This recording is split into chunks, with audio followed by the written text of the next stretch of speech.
Welcome back, folks, to the Bunnies and Bees micro farm channel. I'm going to update you on this project here. I hope y'all liked the first video with the onions. Working on the tractor today. I bought this post hole digger, but we're not using it to dig post holes. We're going to be using this to split firewood. So I'll show you this thing. This is pretty sweet. Stay tuned. Alright, so this is a county line post hole digger that we purchased for our John Deere 2320 tractor. But this is the bit that we put on here. This is made by Adam Splitter. It's a spiral bit, and this spins by PTO. There's a drive shaft right here that would normally dig a post hole. We're going to be using this to split wood. Now, the problem is, when we bought this, you could see right here, some young feller who put this thing together, they Loctited the gear oil check, the level check plug. All right, so you can see all the white residue here and everything. I had to heat that with a torch. I had to drill this out and use an easy out on it. All right, that was not fun on a brand new $600 implement. So we're going to be replacing that with a brass plug. These little brass plugs are, non-corrosive. It'll last for years without any problem. So I don't know if I'll be able to do this at one hand, but we're gonna get this oil in here.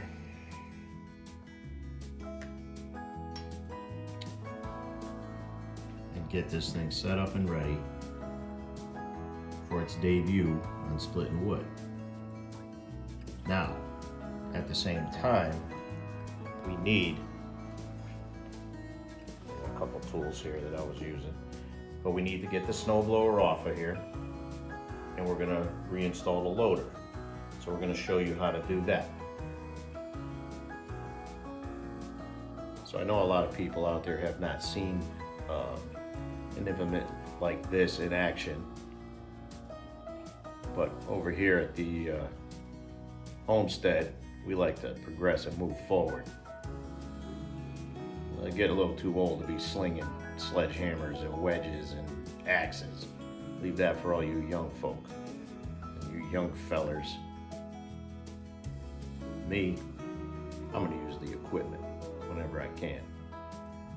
Stay tuned. All right, so now I got the oil, the gear oil filled to the proper level. I just put a little bit of Teflon tape on this plug. You didn't really have to on this, but I'm just gonna snug this up. You don't have to kill these. You don't have to Loctite them. You don't have to do anything like that. Just enough so it don't leak. There's no real pressure here or anything like that.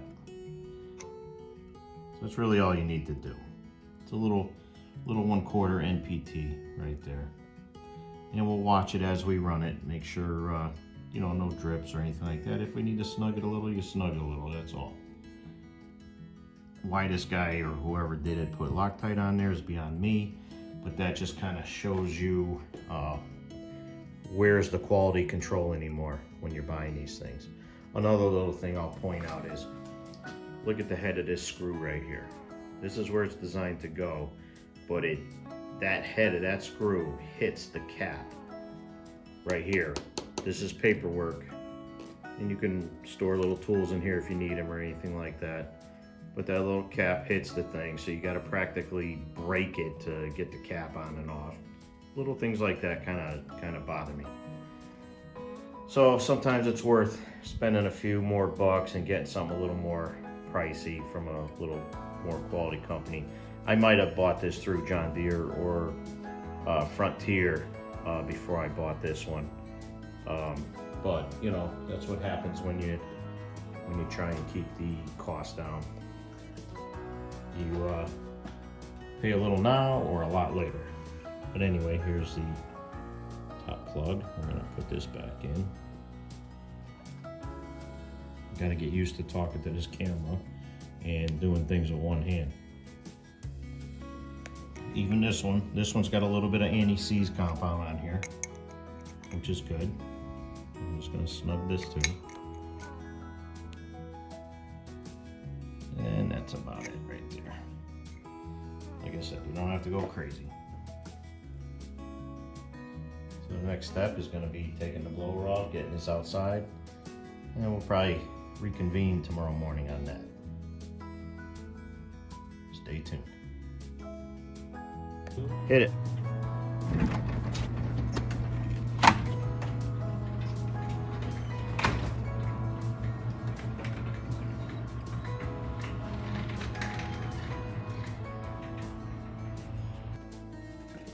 Alright folks, welcome back. This is the next day.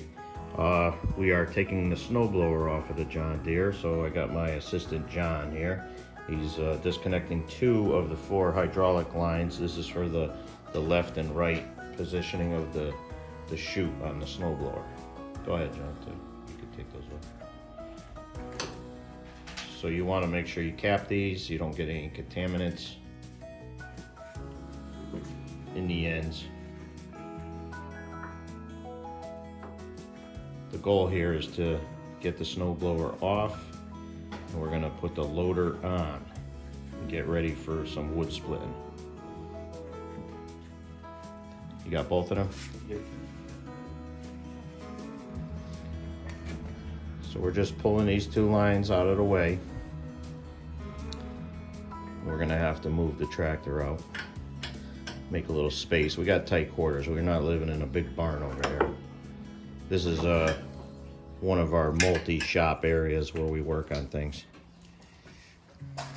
So wrap it right around the chute a couple times. Should I pull it out of the zip Yep. tie? Mm-hmm. Yeah, if you gotta cut that zip tie, that's fine too.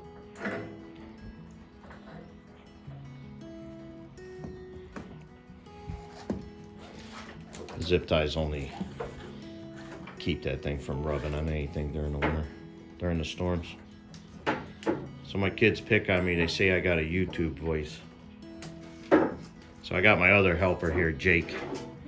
Jake's 13. He's up on a tractor, he's gonna move it for us.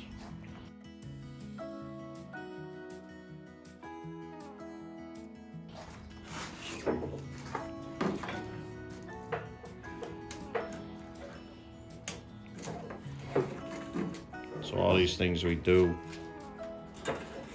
well, I should rephrase, we do a wide variety of things here on our little homestead, so hence the channel. Alright, so one of the reasons we're moving this right now is because we got to get that eye-match hitch and that ballast box out from in front of this. Alright, Jake, go ahead and start her up. Don't forget, wait for the glow plug. What? Turn the key.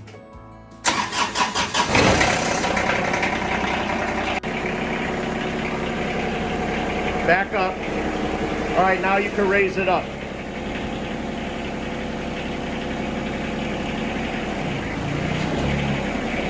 Pull straight back. All right, there you go, back out.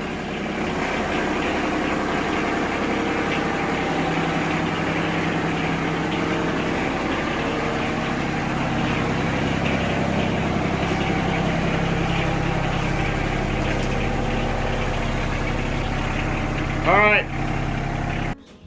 Okay, so basically all we did was we disconnected the last 2 lines. We got the snowblower on top of these old snowmobile carts. There's 3 of them. You can see the wheels right there.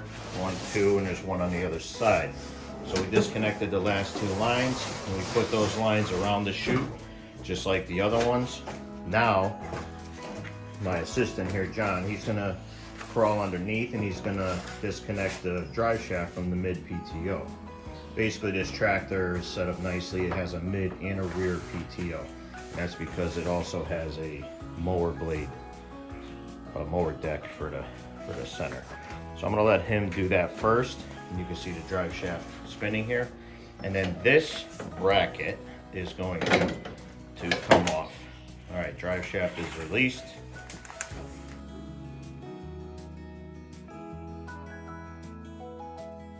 You're gonna lay it right on the floor. We'll pick it up after we back the tractor up.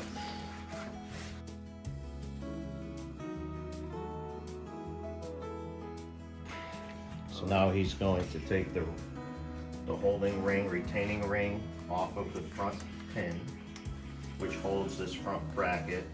Now, there's also a bracket for the mower deck, which is different, goes on similarly, which you could see on the wall right there, which is a little smaller than this bracket. Now also, this bracket cannot stay on the tractor when you're putting the loader on. That's why the lawnmower bracket is a little bit thinner. So that actually fits. So he's putting a pin back in the hole that he took it out of, because there is a couple different holes, which makes it easier for reassembly come winter time. You end up doing this twice a year. We did it 3 times this year because we had to pull the wood that you're gonna see momentarily from my neighbor's house to our house. So we had to take the snowblower off and use the loader. All right, so we're grabbing the drive shaft. Watch your end, you don't hit the light. And it's real important when you're dealing with so much equipment. I'd spin it around the other way. Put this end under the table there for now. It's important when you're dealing with this equipment and so much equipment, attachments and things like that, that you keep all the implements and the parts together. So we're gonna lay the drive shaft over the front of the blower, and this is where it's going to be parked until next fall, next winter. So you notice we moved the ballast box and the eye match hitch out of the way so we can have easy access to that as we're going to be using the loader once this wood splitting job is complete.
talk about this machine for a little bit.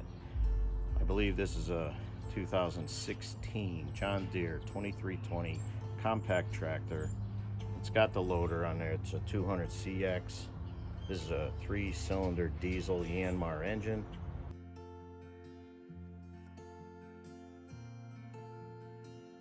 Four-wheel drive. It's got a turf mode. It also has a locking rear differential. This is our newest implement, and now you know what's on here if you didn't figure it out already. We did give you a little peek, but this is a bit for splitting wood. It is made by Adam Bit.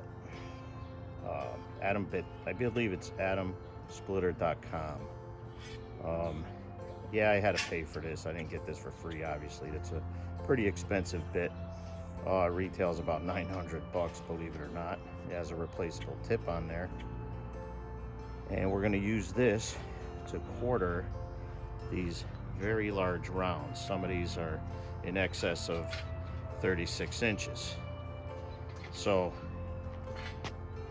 we're going to make them pieces manageable so we could get them up onto this splitter.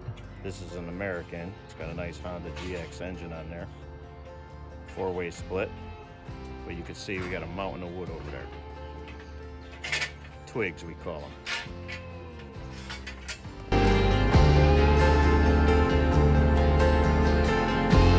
Take over there, watch the front trailer.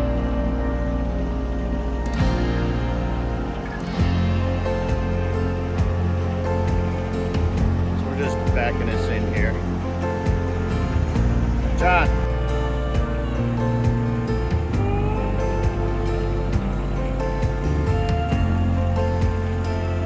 Raise your front.